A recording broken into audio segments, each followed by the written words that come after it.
2022 atas nama terdakwa Riki Rizal dinyatakan dibuka dan terbuka untuk umum. Saudara terdakwa sehat hari ini? Sehat Yang Mulia. Baik, hari ini adalah mendengarkan pembelaan dari saudara dan penasihat hukum saudara. Mana duluan yang mau dibacakan? Dari penasihat hukum atau dari terdakwa? Baik, silahkan langsung saudara terdakwa, saudara bacakan. Terima kasih Yang Mulia.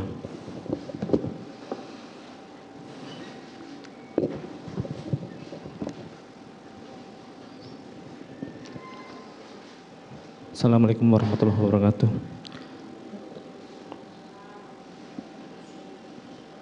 Bismillahirrahmanirrahim. Yang Mulia Majelis Hakim, yang terhormat para jaksa penuntut umum, yang terhormat para penasihat hukum, serta hadirin yang saya muliakan. Dalam kesempatan ini izinkan saya memanjatkan puji dan syukur kehadirat Allah Subhanahu wa taala karena atas segala rahmat dan karunia-Nya sehingga saya dapat hadir mengikuti sidang penyampaian nota pembelaan saya pada hari ini. Saya mengucapkan terima kasih yang sebesar-besarnya kepada Yang Mulia Majelis Hakim karena telah memberikan kesempatan kepada saya untuk menyampaikan nota pembelaan atas dakwaan terhadap saya dalam perkara tindak pidana ini. Yang Mulia Majelis Hakim, saya merupakan seorang anggota Polri. Saya dididik selama 11 bulan dan setelah dilantik saya ditempatkan di Polres Brebes, Polda Jawa Tengah. Selama saya bekerja sebagai anggota Polri di Polres Brebes, 3 kali saya dipercaya menjadi driver atau ajudan Kapolres Brebes, yaitu pada tahun 2009, 2010, dan 2013. Saya selalu berusaha sebaik mungkin menjalankan tugas dan tanggung jawab saya dimanapun saya ditempatkan. Pada tahun 2013, Bapak Ferdi Sambo menjadi pemimpin di Polres Brebes. Beliau menjabat sebagai Kapolres Brebes hingga tahun 2015. Dan saya menjadi driver atau ajudan beliau. Kemudian beliau mendapat tempat tugas baru sebagai Wadir Krim Polda Metro Jaya, sedangkan saya dikembalikan ke Satuan Lalu Lintas Polres Brebes. Beberapa kali dipercaya melaksanakan tugas sebagai driver ataupun ajudan seorang pimpinan, secara tidak langsung berpengaruh terhadap pola pikir saya mengenai tugas dan tanggung jawab saya sebagai anggota Polri. Bahwa seorang anggota Polri tidak hanya menjalankan tugas rutinitas saja, tetapi harus dapat berkembang dan berinovasi untuk memberikan pelayanan kepada masyarakat. Dari situlah saya bersama dengan kawan-kawan saya di unit tempat saya bertugas membuat dan mengelola suatu program yang dapat dirasakan langsung manfaatnya oleh masyarakat, seperti program pelatihan berkendara yang baik dan benar bagi masyarakat yang akan mengikuti ujian praktek SIM. Kami namai dengan program Trabas atau Terampil Berkendara Bersama Satlantas, serta sistem pengaduan online pelayanan SIM apabila pemohon SIM mempunyai keluhan atau pertanyaan seputar pelayanan SIM, dan akan langsung dijawab oleh operator pelayanan pengaduan tersebut. Selama saya ditugaskan di Satuan Lalu Lintas Polres Brebes, saya juga dipercaya sebagai operator penilaian sistem informasi pelayanan publik oleh Kementerian Pendayaan Aparatur Negara dan Reformasi Birokrasi tahun 2018, 2019, dan tahun 2020. Operator penilaian survei kepuasan masyarakat dari LSM Gebrak tahun 2018 dan operator penilaian survei kepuasan masyarakat dari Lembaga Penelitian dan Pengabdian kepada Masyarakat Universitas Pancasakti Tegal tahun 2020. Selain itu, saya juga pernah mendapatkan reward sebagai penerima penghargaan atas dedikasi dalam tugas dan pelaksanaan pelayanan kepada masyarakat sesuai standar operasional prosedur pada tahun 2018 dan 2020. Saya sangat mencintai pekerjaan saya, di samping sebagai jalan untuk mengabdi, menjadi seorang anggota Polri merupakan kebanggaan, impian, dan cita-cita saya. Saya bertugas di Satuan Lalu Lintas Polres Brebes sampai dengan tahun 2021. Kemudian pada tanggal 9 Februari 2021 saya mendapat surat perintah dari Polda Jawa Tengah untuk melaksanakan tugas perbantuan personil atau BKO pada Satuan Divpropam Polri yang kemudian ditugaskan menjadi ajudan dari Kadif Propam Polri saat itu, yaitu Irjen Pol Ferdi Sambo, SHS IKMH, merupakan suatu kebanggaan tersendiri bagi saya yang saat itu hanya seorang anggota Polri di wilayah, dipercaya untuk menjadi ajudan dari pejabat utama Mabes Polri. Saya sangat berharap semoga semakin banyak wawasan dan pengetahuan yang bisa saya peroleh sehingga apabila nanti kembali ditugaskan di Polres Brebes dapat memberikan kontribusi bagi kemajuan Polres Brebes. Lingkungan kerja yang baru menuntut saya untuk segera beradaptasi dengan cepat. Ritme pekerjaan, tingkat kesibukan, cara bertindak dalam mendampingi seorang pejabat utama Polri sangat berbeda dibandingkan pada saat saya menjadi driver atau ajudan Kapolres. Tetapi suasana kerja perangkat baik driver, ajudan maupun sipil tidak berbeda jauh ketika Bapak Ferdi Sambo menjabat sebagai Kapolres Brebes. Bapak Ferdi Sambo, Ibu Putri, serta putra dan putri beliau memperlakukan kami semua seperti bagian dari keluarga beliau sendiri. Beliau juga memperhatikan keluarga kami, kedekatan kami tidak seperti hubungan pimpinan dan bawahan. Tetapi meskipun demikian, kami juga harus sadar dan tahu ada batas-batas yang tidak boleh kami langgar.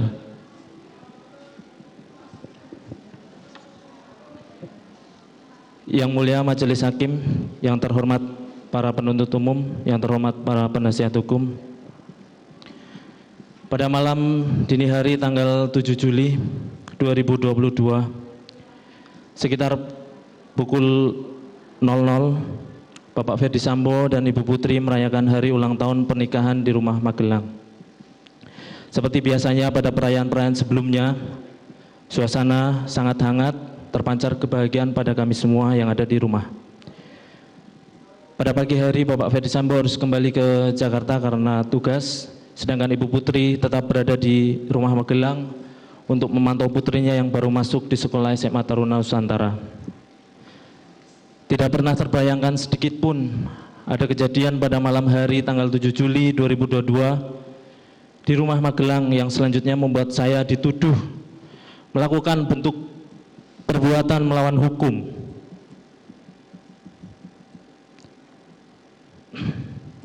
Sehingga membuat saya harus duduk di sini di hadapan majelis yang mulia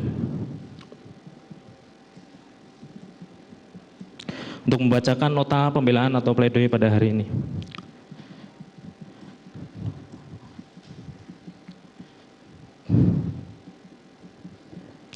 Pengamanan senjata api yang dianggap oleh penuntut umum sebagai bagian dari perencanaan pembunuhan terhadap almarhum Nofriansah Yosua Huta Barat. Dengan tegas saya sampaikan bahwa saya tidak pernah tahu ada rencana pembunuhan.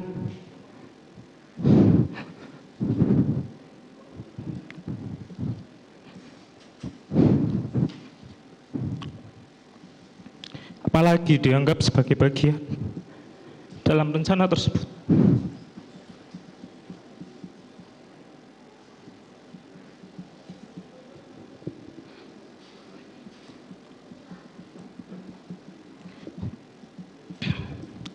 Pada saat itu terjadi keributan antara almarhum Yosua Nofriansah Huta Barat dengan Om Kuat Ma'ruf. Yang berdasar cerita dari Om Kuat Ma'ruf sempat menggunakan pisau untuk mengejar almarhum Nofriansah Yosua Huta Barat.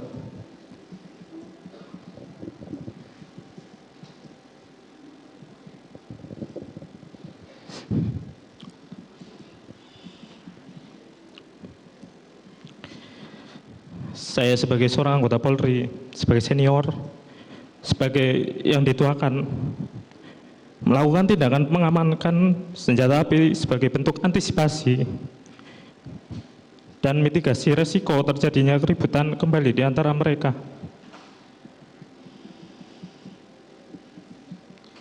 Upaya pengamanan terhadap pisau yang dipakai juga sudah saya lakukan malam itu, dan tindakan pengamanan senjata api sudah saya sampaikan langsung terhadap almarhum Yosua. Saya sama sekali tidak mengetahui ada permasalahan antara almarhum Nofriansah Yosua Huta Barat dengan Ibu Putri.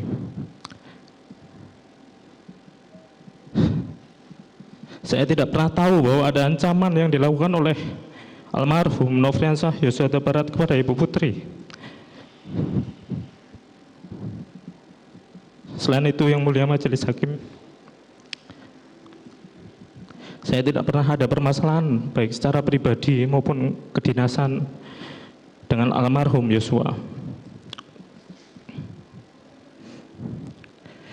Dari keterangan saksi yang hadir di persidangan, tidak ada yang menyebutkan ada perintah terkait mengamankan senjata. Didukung hasil pemeriksaan poligraf kepada saya dengan isu apakah ada seorang yang menyuruh mengamankan senjata milik Nofriansah Yosua. Yang saya jawab tidak ada dan sudah terindikasi jujur. Berdasarkan pada keterangan saksi Bapak Ferdi Sambo, Ibu Putri, Om Kuat dan Susi yang menyatakan mereka tidak mengetahui bahwa saya telah mengamankan senjata milik almarhum Nofriansah Yosua Huta Barat. Hal ini juga diperkuat keterangan yang termuat dalam berkas surat tuntutan yang dikemukakan oleh penuntut umum bahwa terdapat komunikasi antara Bapak Ferdi Sambo dengan Ibu Putri yang tidak pernah saya ketahui pada Jumat dini hari tanggal 8 Juli yang menyatakan bahwa Ibu Putri meminta Bapak Ferdi Sambo untuk tidak menghubungi ajudan atau yang lain dan menyatakan Ibu Putri takut apabila terjadi sesuatu yang tidak diinginkan mengingat almarhum memiliki senjata. Saya tidak pernah dihubungi oleh Bapak Ferdi Sambo pada tanggal 7 maupun 8 Juli 2022. Berdasarkan keterangan saksi yang sudah hadir dalam persidangan ini, termasuk saksi dari operator seluler, menyatakan bahwa tidak ada komunikasi elektronik antara saya dengan Bapak Ferdi Sambo. Hal ini juga dapat dikuatkan dengan melakukan pengecekan terhadap handphone milik Bapak Ferdi Sambo yang sudah disita.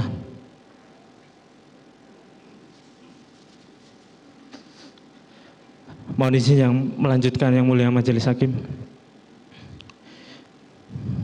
Pagi hari tanggal 8 Juli 2022, saya diperintahkan secara mendadak oleh Ibu Putri untuk mempersiapkan dan ikut mengantar beliau pulang ke Jakarta. Sebagai seorang bawahan, sudah menjadi hal yang wajar untuk memenuhi tugas dari seorang pimpinan. Dalam hal ini Ibu Putri sebagai istri dari Kadif Propam, perintah yang disampaikan juga jelas, tidak ada kaitannya dengan tuduhan yang mengatakan saya sudah mengetahui dan menghendaki kemungkinan dilakukannya sesuatu terhadap almarhum Nofriansah Yosua Huta Barat.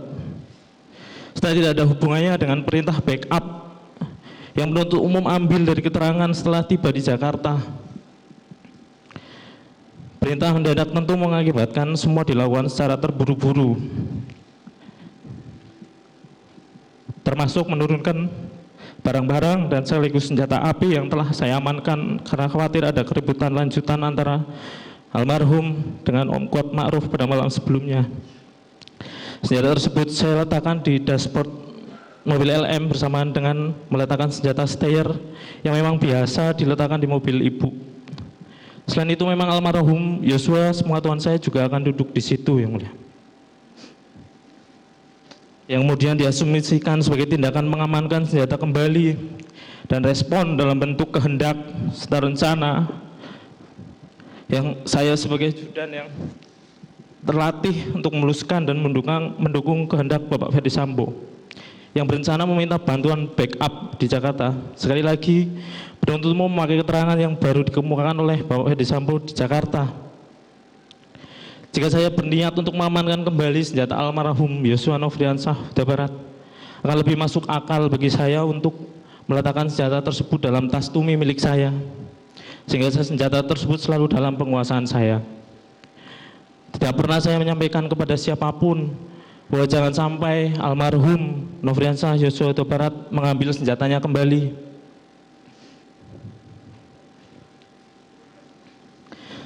Setelah selesai kendaraan dan barang-barang disiapkan, sudah menjadi tugas saya untuk melakukan pengecekan ulang dalam rumah, memeriksa barangkali masih ada barang milik Ibu Putri yang tertinggal.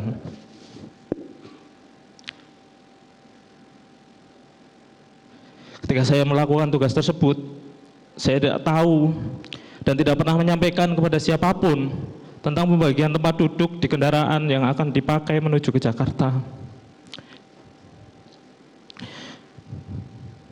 Dalam berkas surat tuntutan selalu disampaikan bahwa almarhum Nofriansah Yosua Huta Barat harus selalu diawasi dan dikawal sejak awal berangkat dari Magelang ke Jakarta, bersaat berhenti di rest area maupun saat di rumah Duren 3. Tapi dalam berkas tuntutan tidak pernah menyebutkan perintah pengawasan dan pengawalan disampaikan oleh siapa kepada siapa, serta kapan dan di mana perintah itu disampaikan.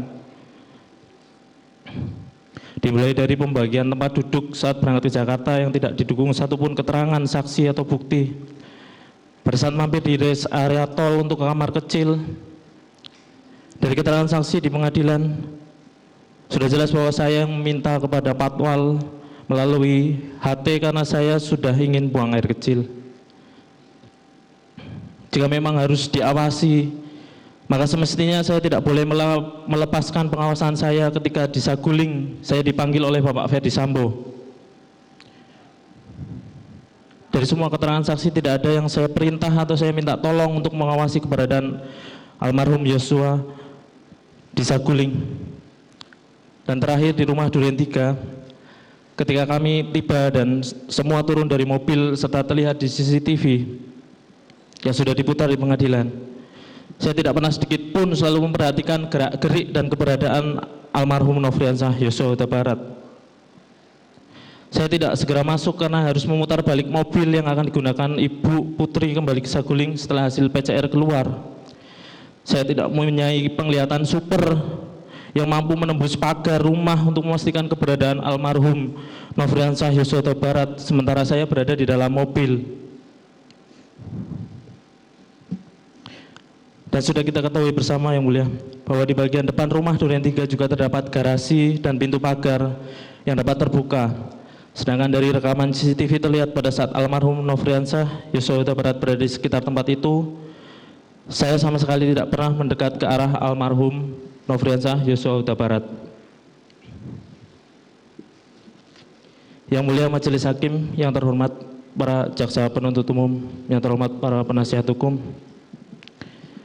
dalam perjalanan dari Magelang ke Jakarta, saya sudah sampaikan kepada almarhum Nofriansah Yosua Huta Barat bahwa senjata miliknya ada di dashboard mobil LM. Setelah tiba di Jakarta, saya tidak pernah mengambil kembali senjata tersebut dengan tujuan untuk saya kuasai. Ketika kami duduk-duduk di depan rumah Saguling, saya juga tidak pernah melarang almarhum Yosua untuk mengambil senjata miliknya. Hal ini juga sudah dibuktikan dari semua keterangan saksi yang hadir pada persidangan ini. Selanjutnya saya mendapat perintah dari Bapak Ferdi Sambo untuk naik ke lantai 3 rumah Saguling. Sebagai bawahan tentunya saya mematuhi apa yang diperintahkan oleh pimpinan saya. Saya tidak tahu apa maksud dan tujuan Bapak Ferdi Sambo memanggil saya waktu itu. Percakapan yang terjadi antara saya dan beliau tidak seperti apa yang dikemukakan dalam berkas surat tuntutan saya. Setelah Bapak Ferdi Sambo menyampaikan bahwa ibu sudah dilecehkan almarhum Yosua, beliau berbicara kembali kepada saya mau panggil dia, kamu backup saya, amankan saya. Kalau dia melawan, kamu berani nggak tembak dia? Dan saya jawab, tidak berani Pak, saya tidak kuat mentalnya. Permintaan yang saya tolak itu disampaikan secara runtut dan langsung, mulai dari panggil, backup dan amankan, serta jika melawan berani menembak atau tidak. Tidak pernah ada penyampaian akan memanggil kapan dan di mana, serta tidak ada dan tidak pernah disampaikan ataupun diisyaratkan pula bahwa Bapak Ferdi Sambo mempunyai niat untuk membunuh almarhum Nofriansah Yosua Huta Barat.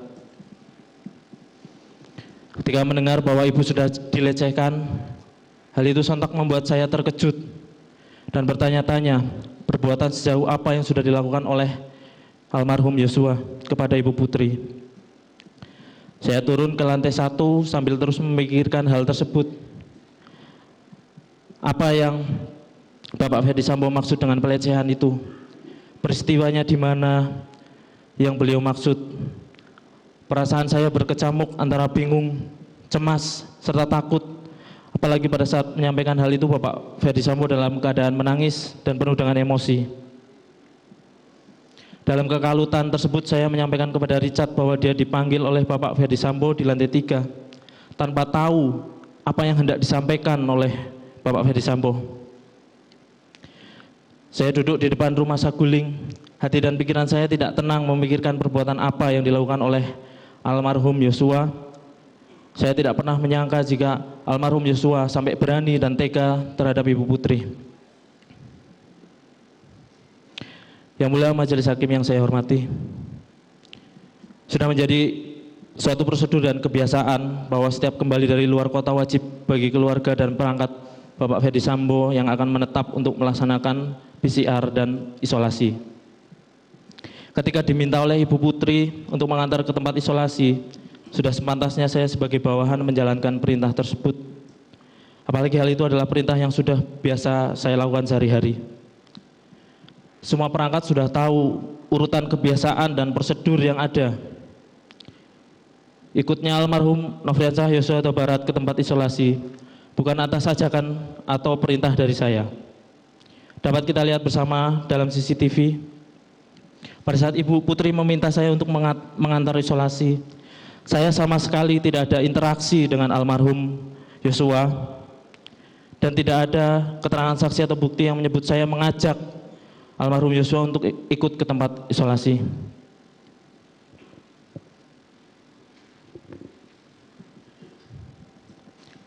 Saya tidak pernah tahu jika Bapak Ferdi Sambo akan menuju rumah Duren 3. Sepengetahuan saya, Bapak Ferdi Sambo akan menghadiri undangan untuk bermain badminton di Depok seperti yang disampaikan Romer dan Prayogi pada saat kami duduk di depan rumah saguling. Pada saat disampaikan oleh Om Kuat Ma'ruf bahwa saya dan almarhum Yosua dipanggil oleh Bapak Ferdi Sambo, tidak pernah terbayangkan dan terfikirkan sedikit pun bahwa almarhum Yosua akan ditembak dan dibunuh di rumah Duren 3. Peristiwa penembakan terjadi begitu cepat. Ketika saya masuk karena dipanggil dan berjalan mendekat ke ruang tengah, saya melihat almarhum Yosua sudah berada di depan dari Richard dan Bapak Ferdi Sambo. Saya mendengar ucapan jongkok yang diikuti Richard menodongkan senjata kemudian menembak almarhum Yosua. Melihat kejadian tersebut membuat saya merasa sangat takut, kaget, dan panik. Saya mendengar suara Romer dan saya segera mencoba menghampiri ke arah dapur di mana Romer tadi terakhir saya lihat ada di sebelah karpot dengan tujuan untuk dapat memberikan pertolongan. Saya merasa shock dan bingung dengan apa yang baru saja terjadi di depan mata saya. Pasca peristiwa penembakan, banyak anggota yang berdatangan ke rumah Duren 3. Saya hanya berada di sekitar karpot dan melihat Bapak Ferdi Sambo menemui semua yang datang saat itu, tanpa ada satupun yang bertanya kepada saya. Seperti yang kita ketahui, yang mulia, banyak dari pimpinan saya juga sedang menjalani sidang kasus obstruction of justice dalam perkara ini. Sampai pada akhirnya, saya dibawa oleh anggota Provos ke kantor Biro Provos Mabes Polri untuk dimintai keterangan. Di ruang Provos, Bapak Ferdi Sambo memanggil saya, Om Kuat, dan Richard ke salah satu ruangan, kemudian menyampaikan kepada kami skenario tembak-menembak yang terjadi di rumah Duren 3 dengan tujuan membantu Richard pasca peristiwa penembakan tersebut. Beberapa hari setelah pemeriksaan oleh Provos, Paminal, dan penyidik, saya dipanggil oleh Bapak Ferdi Sambo. Beliau menanyakan apakah saya masih menyampaikan sesuai skenario yang disampaikan di ruang Provos kepada penyidik. Kemudian tanpa tahu maksud dan tujuannya, saya ditunjukkan amplop yang katanya berisi uang.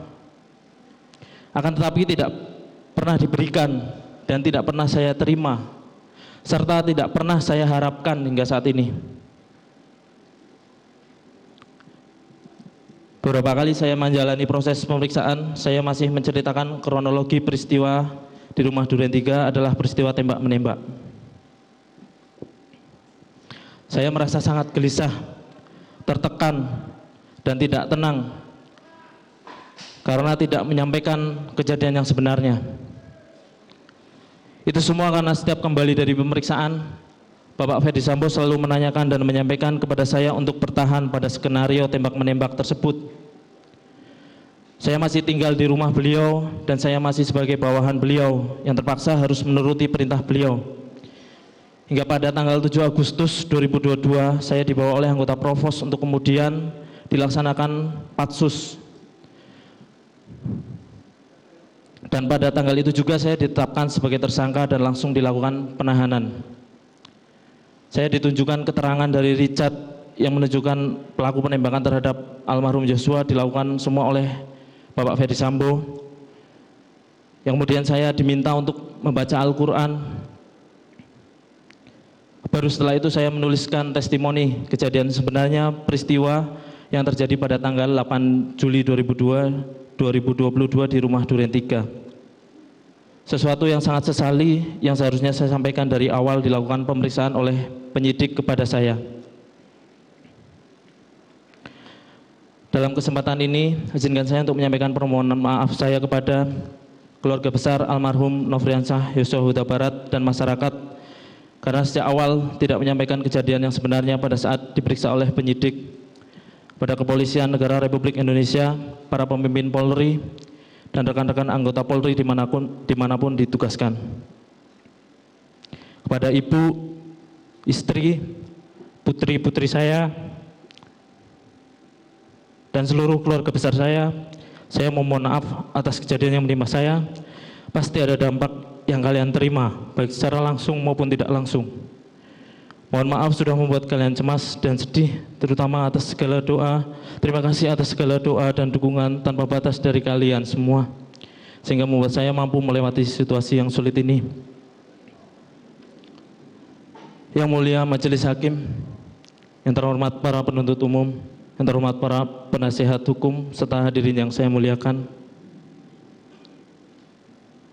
Saya mempunyai keluarga yang sangat saya cintai dan saya sayangi. Saya juga orang yang taat pada agama, mengerti akan norma-norma dan hukum. Saya juga merupakan orang yang masih sehat akal dan jiwanya. Tidak pernah terbersit niat sekecil apapun dari dalam hati saya akan menabrakkan mobil yang saya kendarai bersama almarhum Joshua untuk mencelakai atau bahkan membunuh almarhum Joshua. Yang apabila saya lakukan hal tersebut sama saja saya berniat untuk bunuh diri. Dan saya tegaskan sekali lagi bahwa saya tidak pernah menyampaikan hal sangat tidak masuk akal seperti itu kepada siapapun. Yang mulia Majelis Hakim, saya merupakan anak pertama dari 2 bersaudara. Saya lahir pada tanggal 20 Oktober tahun 1987 di Banyumas. Saya juga seorang suami dan ayah dari 3 anak perempuan. Saya dibesarkan di sebuah desa kecil di Banyumas. Saya bersyukur telah dibesarkan di lingkungan yang sangat hangat serta menjunjung tinggi nilai-nilai keagamaan, moral, norma masyarakat dan hukum. Bapak saya merupakan seorang anggota Polri. Beliau adalah sosok yang sangat saya kagumi dan menjadi panutan bagi saya baik dalam cara mendidik anak-anaknya maupun dalam menjalankan tugasnya sebagai abdi negara. Walaupun beliau harus bekerja berbeda di kota dengan kami, tapi beliau selalu memprioritaskan keluarga. Beliau sangat memperhatikan pendidikan saya dan adik perempuan saya. Saya teringat sewaktu masih kecil, saya selalu diajak beliau untuk sholat berjamaah di musola dekat rumah kami, dan dengan sabar beliau mengajarkan saya cara membaca Al-Quran serta menghafal surat-surat Al-Quran. Hal ini menginspirasi saya untuk menanamkan pendidikan agama sejak dini kepada ketiga putri saya, seperti yang beliau lakukan untuk saya. Namun saat ini saya belum bisa melakukan hal yang sama untuk putri-putri kecil saya. Tanggal 25 Agustus 2010, saat saya sedang menjalankan tugas di Polres Brebes, saya mendapat berita duka bahwa bapak saya mengalami kecelakaan dan beliau meninggal dunia. Saya langsung bergegas pulang ke kampung halaman saya dengan hati yang sangat terluka. Saya merasa sangat terpukul. Beliau meninggalkan kami begitu cepat. Tapi saya harus ikhlas karena saya percaya semua itu terjadi karena Allah lebih sayang kepada beliau. Saya selalu ingat pesan dari almarhum bapak saya. bahwa berbuat baik harus dilandasi dengan rasa tulus ikhlas, tanpa mengharapkan balasan apapun dari perbuatan yang kita lakukan. Jangan pernah berprasangka buruk terhadap segala sesuatu, karena kita tidak tahu sebenarnya apa yang tidak kita ketahui. Sepeninggal almarhum bapak saya, ibu saya yang merupakan guru sekolah dasar harus membimbing saya dan adik saya seorang diri.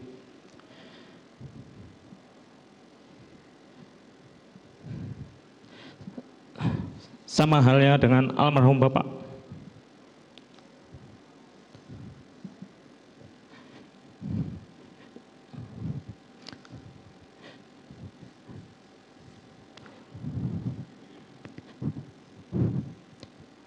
Ibu saya sangat menyayangi saya.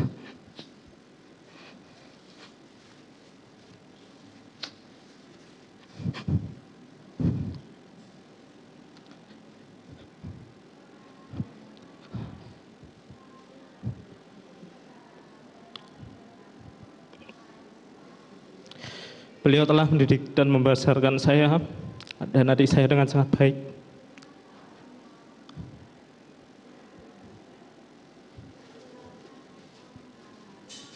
Beliau sosok wanita yang hebat, yang kuat, selalu berjuang dan rela mengorbankan segalanya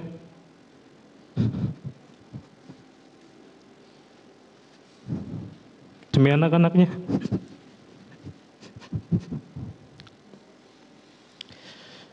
Beliau selalu mengingatkan kepada kami bahwa tempat terbaik untuk bergantung hanya kepada Allah Subhanahu wa Ta'ala.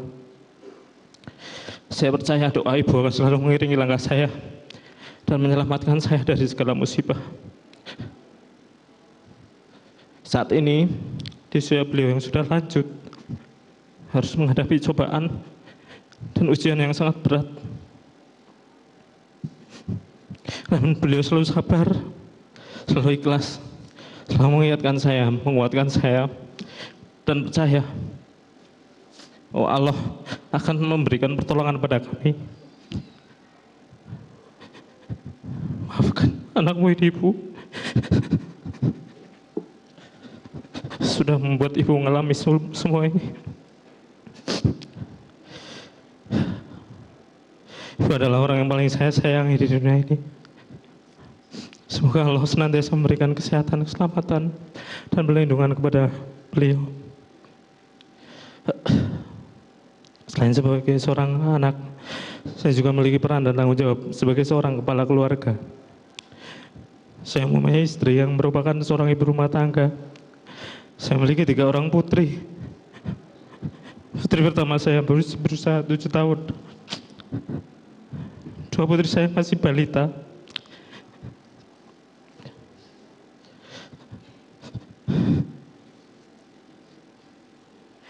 Saya yang merupakan tulang punggung bagi istri dan ketika saya berharap kepada Allah semoga selalu memudahkan saya dalam menunaikan kewajiban saya untuk memberikan nafkah kepada keluarga.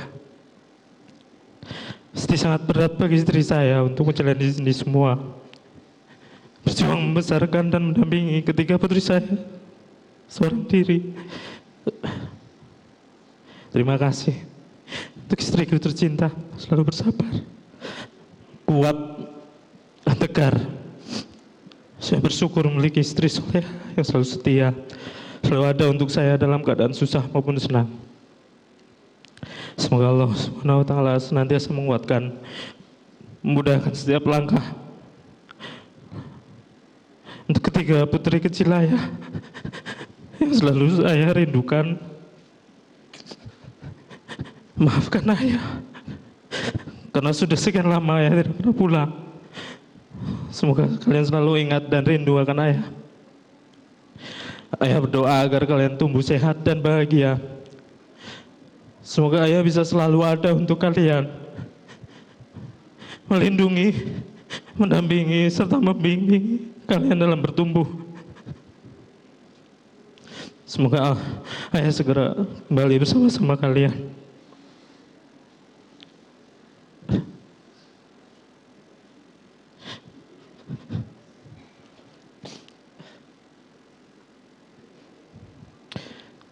Semoga Allah Subhanahu wa taala meridhoi dan mengabulkan doa serta harapan saya. Ya Allah, wahai Zat yang Maha membolak-balikan hati, semoga Engkau selalu meneguhkan hati kami di jalan yang benar.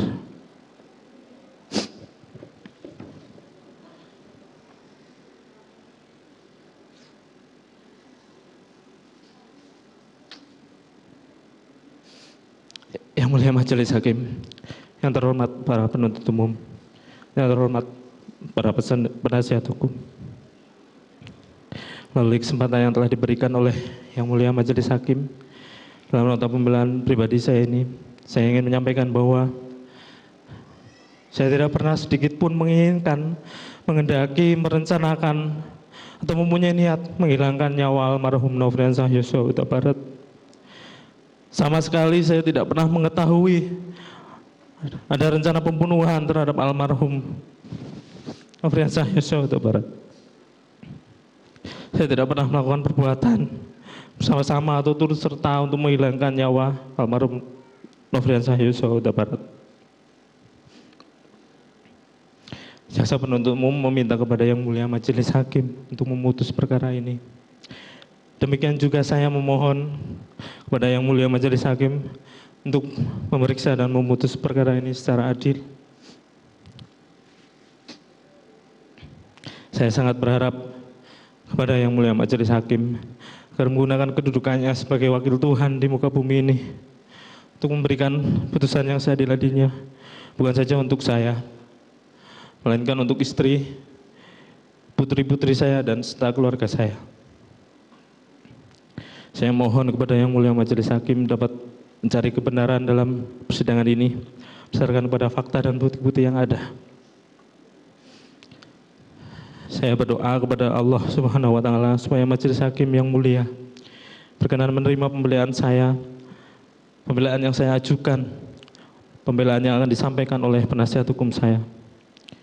Membebaskan saya dari dakwaan dan tuntutan serta memulihkan segala hak saya dalam kemampuan, kedudukan, serta harkat dan martabat saya. Demikian pembelaan pribadi saya yang saya sampaikan kepada Yang Mulia Majelis Hakim dalam persidangan ini. Dari Rutan Salemba, Cabang Kejagung, hormat saya, terdakwa Riki Rizal Wibowo. Terima kasih Yang Mulia.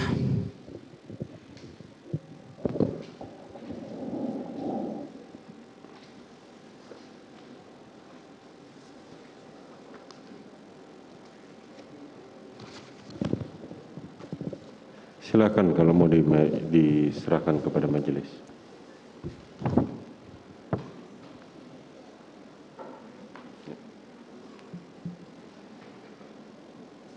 Terima kasih.